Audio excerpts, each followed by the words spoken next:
Hi and welcome to Lecture 9 in the UX Design Prototyping course given by the Technical University of Denmark. We are going to look a little more into how can we expand the concept of an app to a more comprehensive solution.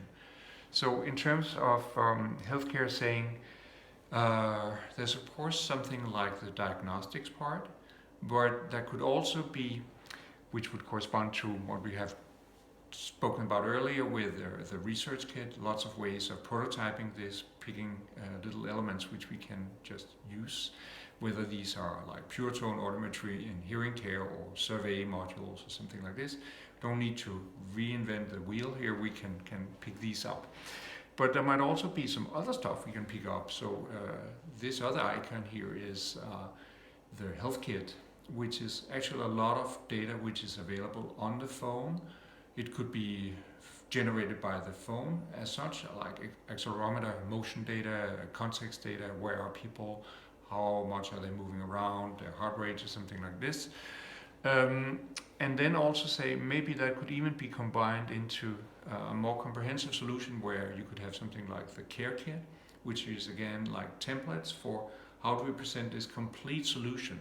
So it's not just measuring something in terms of diagnostics, but say how can we then treat the patient here, make the patient part of the treatment inside an interface, and hopefully then also go a little further into rehab, so we get more sort of an end-to-end solution rather than just diagnostics.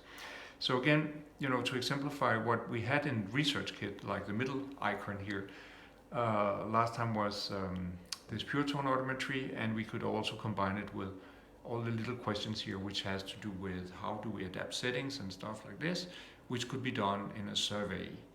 But sometimes we don't actually need to ask people stuff in surveys. We could figure that out by looking into what other apps already know. So in this case here, the health kit icon down here shows how we could think of this more like an ecosystem, where one app will pick up something maybe like sleep patterns, another one will pick up motion data, and if you then create your app, then it could ask for permission to get this data from the health kit, which stores all this data. And that means that you don't have to build everything from scratch, but that you can concentrate on the part you want and maybe create a much more comprehensive solution by knowing what some of these other apps pick up. So an example of what an app picks up is, let's say, one of the native apps on the iPhone, the Activity. That's the one which knows how many hours I stand, which is the blue one. Then it has this green one, how much am I running around, and the red one is about calories consumed.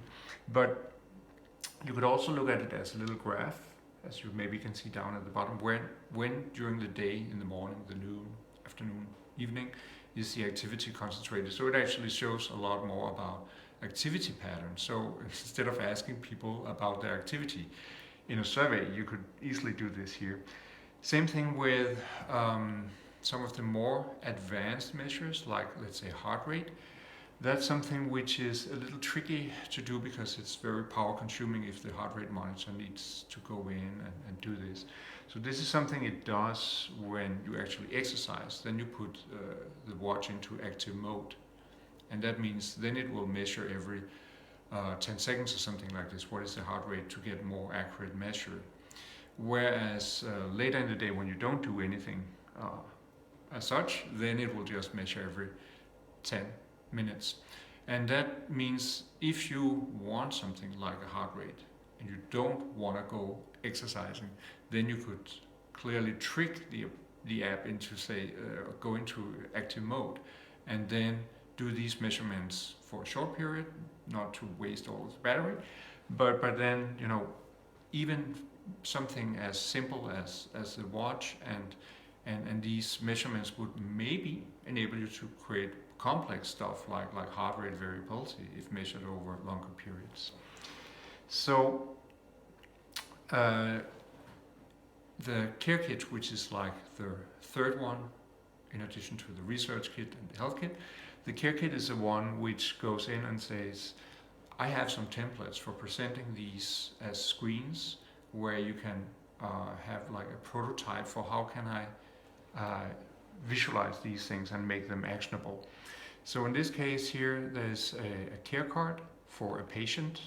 So this is like a post-surgical app. So the patient needs to do some things, or maybe some exercise and different types of medication. So that would be activities. The activities would be like the medication or actually go for a walk or something. And then the events would be, okay, how many times do you need to take these pills and so on. Then you could have some assessment things like there might be symptoms you want to report. So we have like the front end of the app here where you have this is what you should do and you should report these things, and then on the other side you would have doctors and nurses trying to figure out, okay, what does this mean? And that could again be some ways to create data insights, or you could maybe contact the doctor or nurse directly in the app. So an example of something like this is this thing here from Apple, which is actually a heart patient solution, where you say you try and move a lot of the diagnostics out. You want to move them to the patient, have the patient measure these things, or him or herself, then collect that data in a way where the patient can see this part. That would be the app. The app is just part of the solution, which is what is it that the doctors and nurses need to know in order to actually provide the treatment. But in this case, the patient is clearly a very, very central part of the actual treatment. And in practical terms, we've tried working with this also at the Technical University of Denmark, making these solutions where you say, okay, if it's a heart patient, it's really a question of not going back and forth to the hospital as it is now in the clinic. It's a question of figuring out, does the patient gain weight? Because then we need to do something.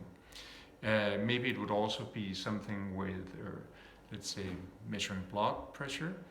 And this can all be done with these ready-made solutions which connect via Bluetooth or Wi-Fi to the phone. The phone will capture this data, and that data will be available in the health kit. If you want to share it then with other apps can deal with it. So a solution like this one here, which is a master project by Benjamin Johansen, is a way of saying, similar to the care kit card, which was like, okay, there are these activities, events.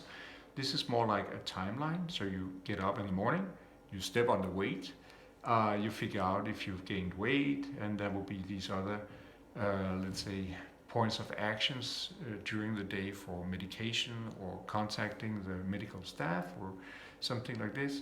But you can also see, based on all the little micro interactions here, this pretty soon gets very complex. What does it mean to step on a weight? What does it mean when you gain 1 or 2 kilos? So if you do that, you could actually make a whole chart like this, more or less like a decision tree, saying the treatment of a patient could actually be boiled down to this. If your weight is not more than so and so, if you do not have these other symptoms, then we could increase the dosage of the medication. So in this case, the whole scenario is a patient is diagnosed with this heart failure. We need to apply some sort of medication. This is a process where you need to get accustomed to the medication, so it takes some time. But instead of saying, this is by the calendar, go back, go home, and then come back to the hospital to do these measurements. You could do the measurements at home and then figure out, based on the measurements, and that's what this is about, when would it be okay to then move up in dosage and increase the intake of pills. But this also means, if we go back here, here when it says, okay, you have to take 2 of these pills, say, if here we figured out that now we are at the next step, then this information, of course, needs to be updated in the app so that the app has this constant knowledge of where we are moving. And that pretty soon gets very complex. So you can see this is like a whole solution where you down here have the doctor nurse part, and here is what the patient should do in terms of activities. So maybe you can see there are some extra elements here with little using the camera as a sensor, because let's say you might, as in this CareKit example, where you would have, okay, I need to have these activities, the medicine or the exercise or something like this, and there could be this assessment part where you could also say, I have these symptoms. Maybe it's easier to use the camera for just say my ankles are swollen or something like this, and this would give again the doctor or nurse an idea about how severe things are. This would just be related to, say, stepping on the scale, figuring out have you gained too much weight, which all by itself would be a huge improvement in the whole healthcare system, because you know the consequences if somebody comes back after 2 weeks and has gained an enormous amount, and you know then needs to be brought back to normal, the costs are just insane. So this way of keeping track of is a patient in a stable state all by itself is pretty smart. Then what we have down here is more like, okay, then let's add also maybe the blood pressure, so we have a more complete picture of the patient coupled with some of the symptoms up here. And then say, similar to what we had with the example of the app on the phone, and let's say the doctor nurse part on the iPad, they need other things. They need maybe a list where patients are like red, yellow, and green. Red ones meaning the ones who need to be looked at immediately, who needs attention and some sort of change of intervention. Then the yellow ones, which might be, okay, we should try and see what's going on here, because this might be something we need to look at. And then there could be the green ones, which in this system here could be, okay, this patient is ready for up-titration of medicine. We can just move this patient into a new group of taking this amount of pills. Then the app should be updated, and the patient should know, okay, now I'm at this stage of my treatment. So this all takes that of course that the patient is very much part of the treatment. And that's what this is all about. What we would like you to do is really say, normally when we look at a clinical workflow, you go in and out of hospital, and if it's hearing care, you go to an audiologist, but you will have to wait for months before you go there. And then maybe there will be limited amounts of adjustments and so on, which you would get beyond with an app, because then you are kind of responsible now for, in the hearing care sense, making sure that the settings are improved so that you can live with them, so that they actually provide what you need. And same thing with if it was a heart patient, it will be your job to do all these little measurements so that you would have an idea about when should we try and increase the medication, so we wouldn't do it too late or we wouldn't do it too soon, and thereby we would get further into the treatment, and thereby again stabilizing the patient.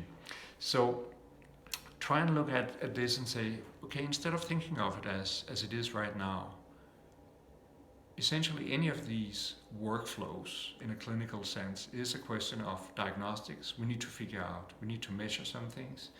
Then there's the intervention part, which could be like the pills in the heart patient case, or it could be like trying to figure out what are the correct settings in a hearing aid.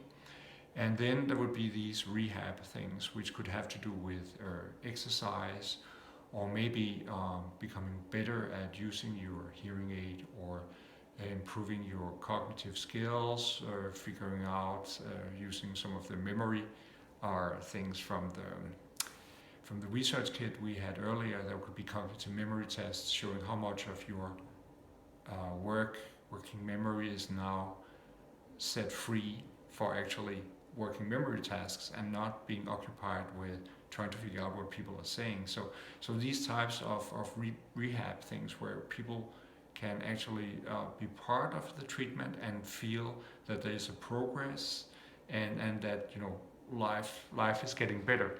That's very much what it is about. And in this case, we would really like to have them feel that somebody's taking care of them. And in this sense here, we should try and see, of course we can do this like in the other examples with going in and you press a button and you talk to a doctor or a nurse, but that doesn't really scale. It could be necessary in certain cases, but what would be really, really nice is to say, can't we think of this in the way of a message chatbot, artificial intelligence thing, where we have all these little dialogues between the patient and the caretaker at the other end, whether that's a doctor or an audiologist, whatever.